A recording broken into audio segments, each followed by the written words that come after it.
The Addiction Podcast, Point of No Return, sponsored by Narconon Ojai. Hello, and welcome to the Addiction Podcast, Point of No Return. My name is Joni Siegel, and I'm the host for this podcast. Today's episode is episode number 191. When a person is addicted to drugs and or alcohol, the myriad of choices of treatment can be overwhelming.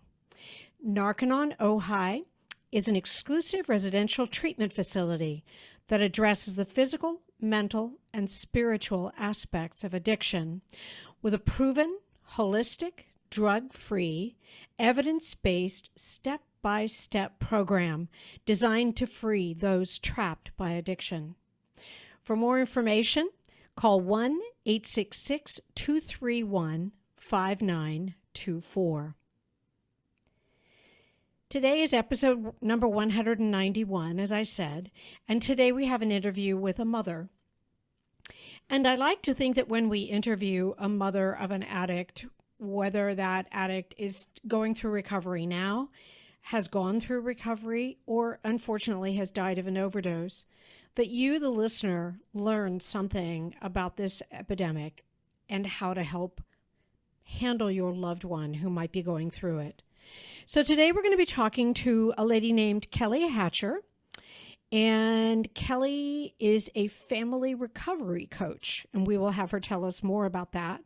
She's a single mom. Her oldest son, who is 22, has been struggling with addiction for the past 9 years. That means he started at 13, and that's awfully young.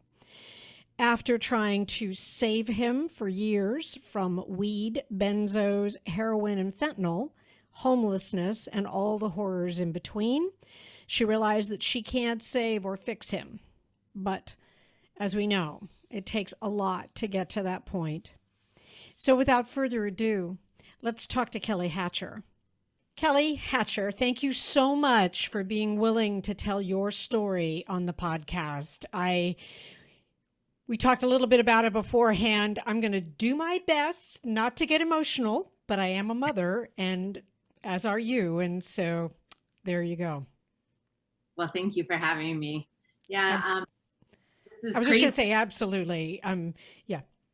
This is a new journey for me as well, of sharing my story with people. I've hid it for so long, and I've been embarrassed by it. And so the more I can help other people by sharing that it's not my fault and I can't control it, that's what I want to do now, is help people realize we're a team. We've got this. We've got to work together and share it and understand it and deal with it. Yep. Just a question. I know that the main thing we're going to be talking about is your son, but do you have your own history with drugs or alcohol? I do. I definitely do. In high school, I tried smoking weed. I grew up in Hawaii, and, of course, everyone smoked weed, and I despised it. I hated that feeling. But I drank a little, still wasn't big into it. But then I started cocaine and loved it. And I left Hawaii, moved to California, and then I tried meth and I tried different things and enjoyed the highs. I hated anything low, but man, I was thin and I had clean house and I just loved that part of it. But I never had the addiction to it. As soon as I got into starting my career in education, I realized I can't do this, and I stopped. So for me, I have addiction in my family. I have a grandfather, sister, like addiction was in my family. And my ex-husband, his entire family had addiction. So we always shared that this is Russian roulette. Like, we never drank in the house, none of that stuff, but we always shared it. You try it, it's like putting a gun in your mouth and hoping it's not going to go off. So I've said that over and over again on this podcast. I know I had a friend who did like boatloads of drugs at one time in her life and then just stopped. Okay, so she didn't become addicted. But do you want to take that chance? Do you want to take that risk? Do you want to try it and see if you're going to become an addict and, spend all your money and steal and lie and cheat? Or maybe just don't try it in the first place? Do you know? Because what are the chances? I wonder what the percentages are that someone will be like you and can just stop. I don't think the percentages are very high. Well, I think right now, everything I've read, it shows that 1 out of 5 people have an addiction issue. It's 1 out of 5. Like, that just blows my mind that it's that high, and we're not helping that many people in regards to that, probability of what could happen. Right. Okay, so you became an educator, realized you had to stop, and you stopped. What happened with your son, Kelly? We can't pinpoint exactly what created this. I know he was in middle school, and the friends he was hanging out with started to change. It is the typical book of what to look for, and it was happening over and over again. He changed his friends that he had for years and years and years, and that was a big red flag. And then the people he was hanging out with, he wouldn't let them come to the house, which was very strange because I was the mom who always, come, I'll feed you. I will go play in the pool. And I was just that mom. And he just started changing, and it was very obvious. At the same time, I was in not a good marriage, and it was never anything my kids noticed. Like, the S word was shut up and stupid at our house. We didn't drink. That kind of stuff. And we never, ever argued. We did the silent treatment, but we never argued. And so in my mind, I was like, they don't even notice this. I ended up leaving the marriage. And at that point, he was a 7th grader, and 8th grade, he started smoking a lot of weed, and I was finding bongs, or I would find apples. I found a lot of apples. And what is that? I don't know what that means. They would take a pencil and pop the pencil into an apple and then take out the top and use it like a pipe, but apples. Yeah, I found a lot of apples. And so I had to learn about that part. And at that time, I was a teacher, but I was also a school counselor. And so while he was smoking weed, I was mortified. My ex-husband was a teacher in the school district. I was a teacher in the school district. And here is our kid kind of going, at that time, we thought, out of control. And I just had this stupid, blinders on that I can fix him. I'm a counselor. I have a master's degree. I deal with middle school and high school kids all the time. I know how to fix him. I don't know how to fix him. I was going to people's houses. I was banging on doors saying, your kid is selling my kid drugs. I was showing text message. I was going to police stations. I was a psycho lunatic mom. And I wanted to fix him. I wanted so badly to fix him. And my ex-husband and I were just at each other's heads. And of course, he blamed me for Jake's problem because, of course, that's the best way. You have to point a finger at somebody. It can't be his fault. My son's fault. It had to have been my fault. So I carried that weight for a long, long time of I left a marriage. My son's using drugs because of me. And I have another son too. So Jake right now is 22 years old. And my other son is named Ian, and he's 20. And I was trying to do the best I could, being now a single mom, trying to raise 2 boys, and the boys didn't want to go to the dad's house. And it just, it was spiraling, and I could see that the weed was turning into pills, and he was stealing pills galore. And then the pills turned to a higher dosage of Vicodin. So then he went to oxys, and then he started stealing. And I would notice that computers were gone at my house. My other son played water polo, and of course I was teen mom, and I had the big SLR cameras, and I was taking all the pictures, and my lenses were missing, and money was missing, jewelry was missing. And he would then go to my ex-husband's house and steal from them. I mean, he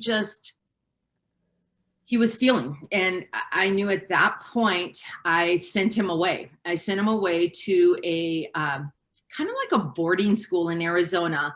And it wasn't for drug addiction. It was for attention deficit, because I still had those blinders on that it's just weed and pills and he's okay, and sent him away. And he ended up convincing all the guys there that when they administer your Adderall and your Vyvanse and all your medication, hide it under your tongue, and afterwards we'll party with this at the end of the week. And he made it there for maybe 3 months. And how old was he, Kelly, at the time? That was his freshman year, maybe a sophomore, right around there. I mean, young, right in high school. He got kicked out. And of course, I think we paid, my parents helped me with that. I had to take out a loan. It was like $22,000, and we got zilch back after 3 months of that. I then put him in a rehab that was in Long Beach, California. And I went to all of the meetings while he was in there. And I sat at those family meetings looking at all these people. And then, you had to do the family meetings, but then you had to go to Al-Anon. And I dove myself into it, but I looked at all these people and I was still judging everybody else. Like, as they're sharing their stories, in my head, I'm like, you suck as a parent. Like, you don't know how to parent your kids. My kid's only doing weed and, popping pills. Your kids are really messed up.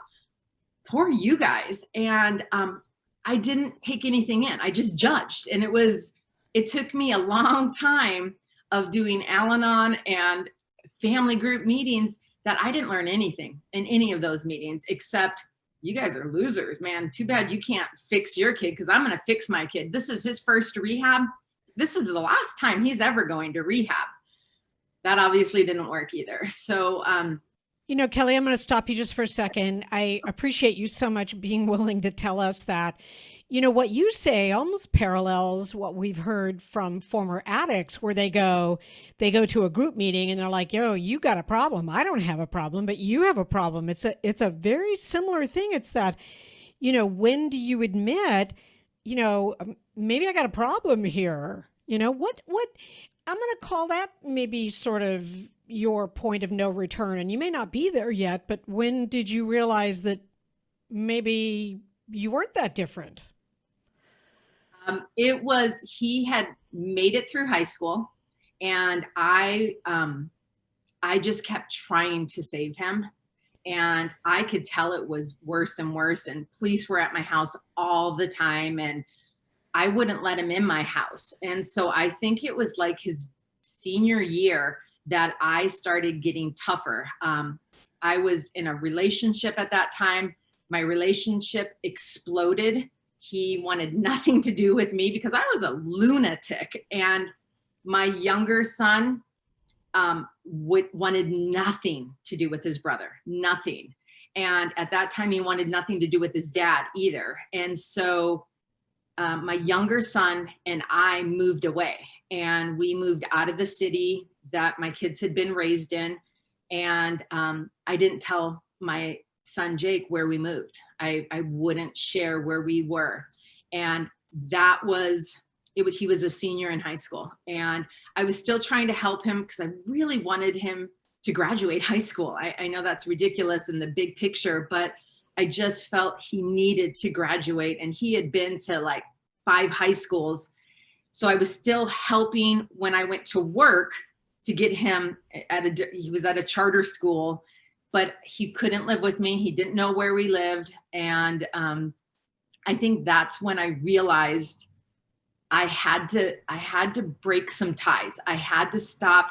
I realized I had this, I was never a cheerleader princess girl, but I always pictured myself with this crown that said Queen Enabler, because I changed everything. Anything in my life, I put my other son on the back burner. I put the man I was dating on the back burner because my world was Jake and I was going to save him. You are listening to the Addiction Podcast, Point of No Return.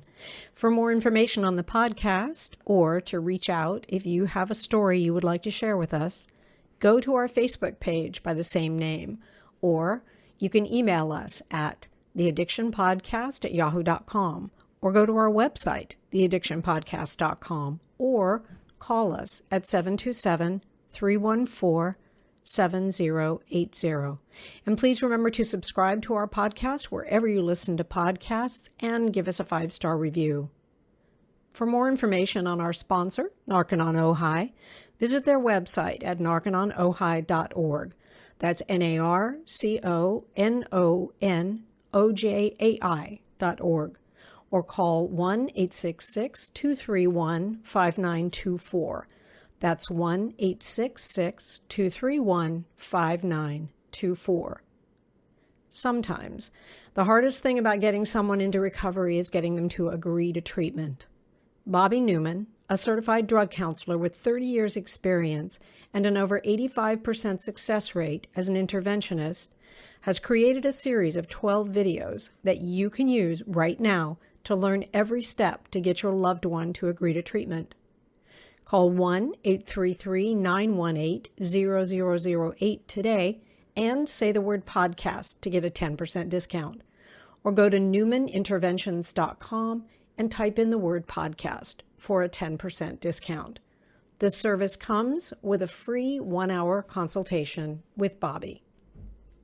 I realized after everything started crashing around me that I had to let go, not give up and not stop loving him, but I had to stop doing the same thing because nothing was changing. You know, it's that cycle that we go through that, why isn't anything changing? Well, it's not changing because I'm not changing what I'm doing. And so I started educating myself and taking care of myself for the first time in years, and kind of growing as a person. But it's still, I mean, he has been in 11 rehabs now, and he's only 22. Wow.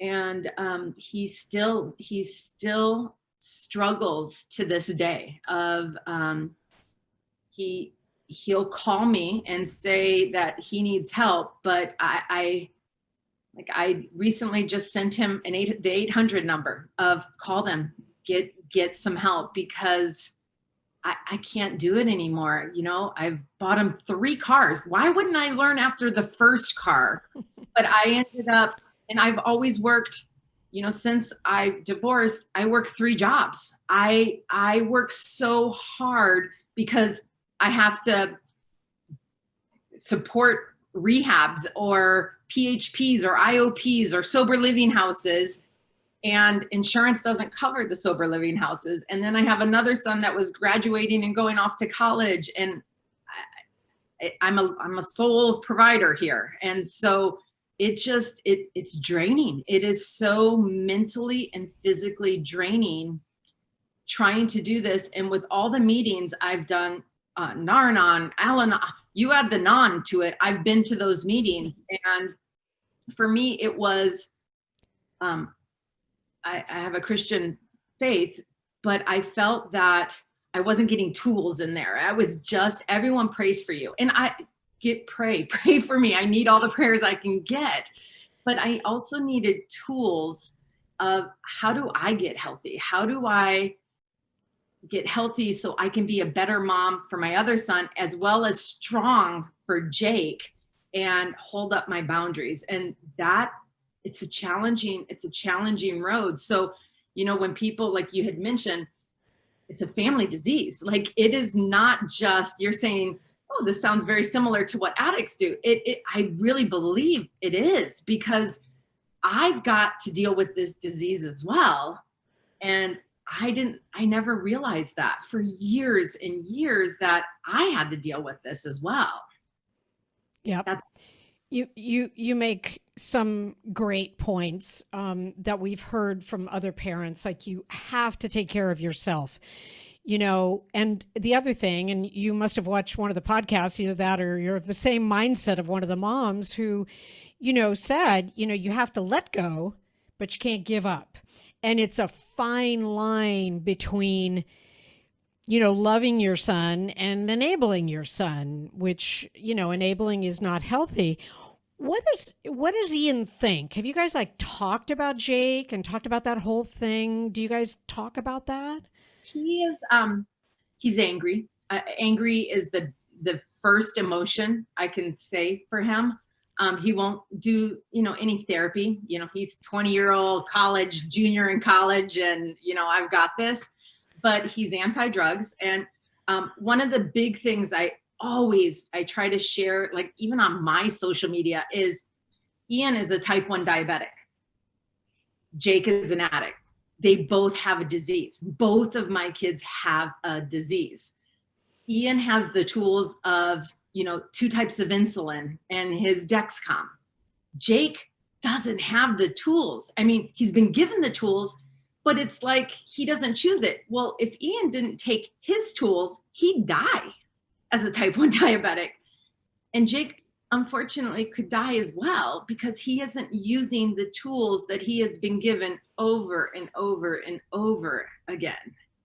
And it's hard as a mom. Like, I listen to some of these rehabs he's been in where I've got acupuncture and I've gotten a massage, and I'm sitting here thinking, I can finally get a good night's sleep because I know you're in a safe place.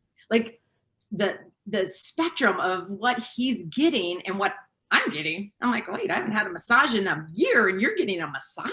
Like, sometimes it's cuckoo crazy in my head of how are you even getting anything out of this, buddy? Like, the tools, he knows what to do.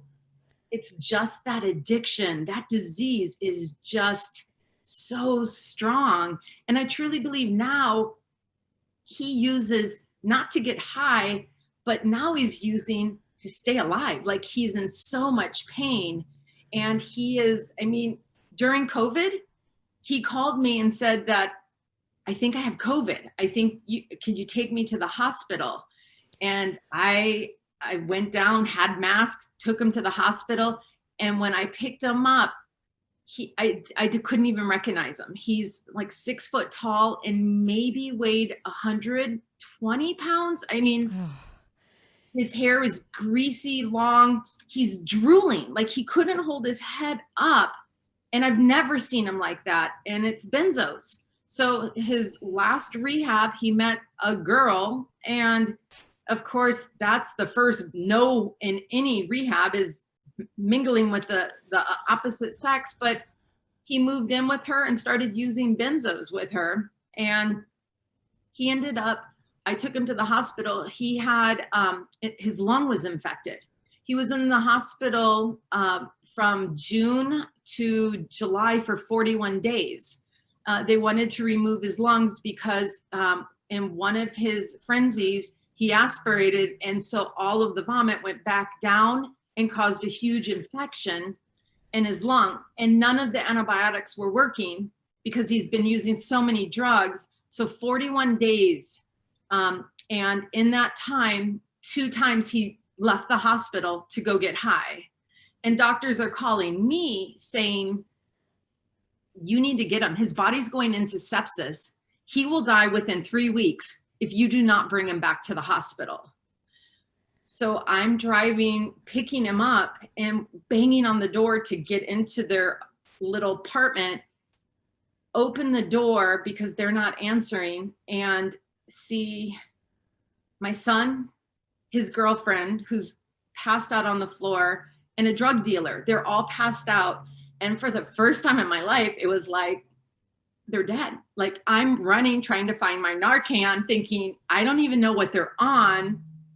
And Jake wakes up and he's like, don't use that. It's benzos. So I realized the Narcan wouldn't even have saved him, but I'm looking at his girlfriend who won't wake up. And it's just, I've seen him shooting up in his car and him like watching me as it just, this isn't my son. Like my son is not this person, but it is at the same time. And it's the things that have happened to him. You keep thinking, this is rock bottom. He's been homeless for 7 months in Portland. I thought he was dead. I've called every hospital, morgue, police station, and they all tell me in Oregon at that time, you probably won't find him. There's too many hundreds of thousands of people here in Portland that go unidentified. Like there's no parent should be hearing that, and no parent should be worried every single day. Is this, my phone's ringing, is this the call that I'm dreading for the rest of my life? And it happens to so many of us. And I'm still that person of, okay, I've got a lot of self-care. I mean, I looked at my miles on my watch yesterday.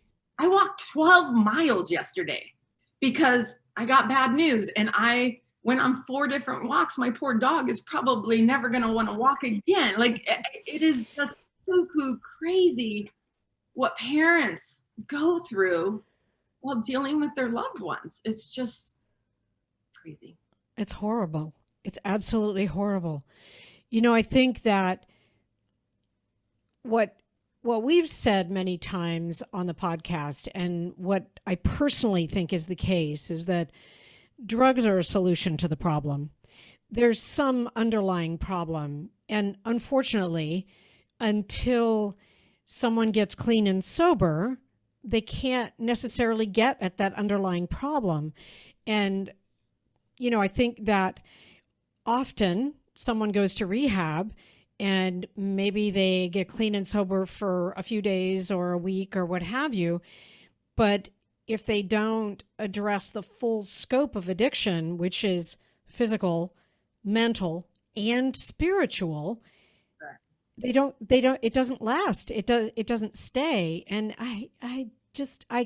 it breaks my heart to imagine what you go through on a daily basis living with this. And you even said that his girlfriend called you last night, and you don't need to relay what she said. But it breaks my heart.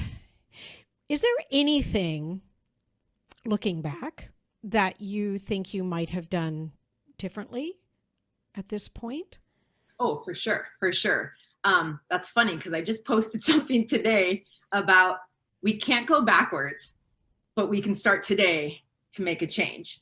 But I put in there are things I would have changed. Like I was the queen enabler, but I was like the mom who made every breakfast and every dinner and PTA president and coach. Like I did like if you had the check off of Wonder Woman mom, I kind of think I would have qualified for the running. But I fixed everything. You don't like your teacher? Let me get you out of that class and put you in another class. You don't like the school? Let me get you out of that school and put you in another school. Like I fixed every woe that either of my kids had. I wouldn't have done that. If I could step backwards, I would have let them struggle a little. I really think that I gave them way too much. And, as a school counselor, I see this entitlement factor all the time with kids. So kids don't know how to handle any kind of form of stress nowadays because parents Band-Aid everything. So then when they go off to college and they struggle or they get a bad grade or they can't do something, they start getting anxiety or they go through depressions because they don't have the tools to deal with stress. We have just catered to these kiddos that that would be my change for sure. Interesting. It makes sense. It makes sense to me.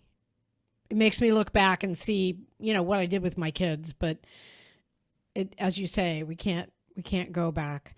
If you had just one message to give to a mom listening who's dealing with a child who's addicted, what would you tell them? Be strong. You've got this. You've got support. If you need support, I'll be your support. I don't care who you are. I will walk this valley with you because you need somebody that understands this. And so many people, we keep it alone, or you tell your best friend, but your best friend's never been through this. So they just say, I'm so sorry, Kel. I'm so sorry. And the sorries and the prayers I thank you, but I need to understand, like, what did you do? Help me. What did you do for this? So be strong and have boundaries, because if you don't change it, it's gonna be the exact same. So, I go on Facebook groups and I see what all of these parents are writing, and you just, it's hard because you're doing the same thing, and I've done it. I totally get why you love them, and you're thinking this time they're going to see that I love them this much, they're going to stop, and they don't. It's the drugs. It's not you. They love you, but it's not you. And they can say, Jake will tell me, you're my trigger. It's you that triggers me. And now I laugh at it. I really laugh. Like, dude, if that was the case, you'd be okay if I was your trigger. So it's not taking everything personally. It's not you. It's not you. You're right. And it's unfortunate that that's his viewpoint, because he's not going to get well until he realizes that it's not you that's the trigger, and it's his own choices and his own decisions. Kelly, thank you for being with us today. You said that people could reach out to you if they need your help. How can they do that? Where can they find you? On any social platform, I'm at New Day Family Recovery. And I just want to be there for parents. I mean, just those loved ones, because we all need each other right now. It's so challenging with everything that's happening in our world right now. So just knowing that you have support, I think, is really important. I agree. I normally say, I hope you enjoyed the interview. Tough interview, very tough. What Kelly is going through on a daily basis is just heart-wrenching. And I know that some of you listening to this podcast are going through the same thing. So reach out, because I always believe that there is power in numbers. And I also think that there is power in, how can I put it, spiritual agreement, if you will. And so I think that if you, whether it's pray together or just have really positive thoughts together, is it going to save your loved one from addiction? Perhaps not. Could it possibly put them in a more amenable frame of mind to get help? Well, maybe so. And that's what I would hope. We will be back again next week with another interview. We are in the midst of the holiday season. It is the most stressful time for all of us, and it is also stressful for addicts as well. Please don't wait until after the holidays to get help or to get help for your loved one. It's not something you want to wait on. You don't want that phone call that's the worst news ever. We'll talk to you again next week, and stay with us. You have been listening to the Addiction Podcast, Point of No Return, sponsored by Narconon Ojai. For more information on Narconon Ojai, call 866-231-5924 or visit www.narcononojai.org. Narconon is a non-12-step rehabilitation program based on the works of L. Ron Hubbard.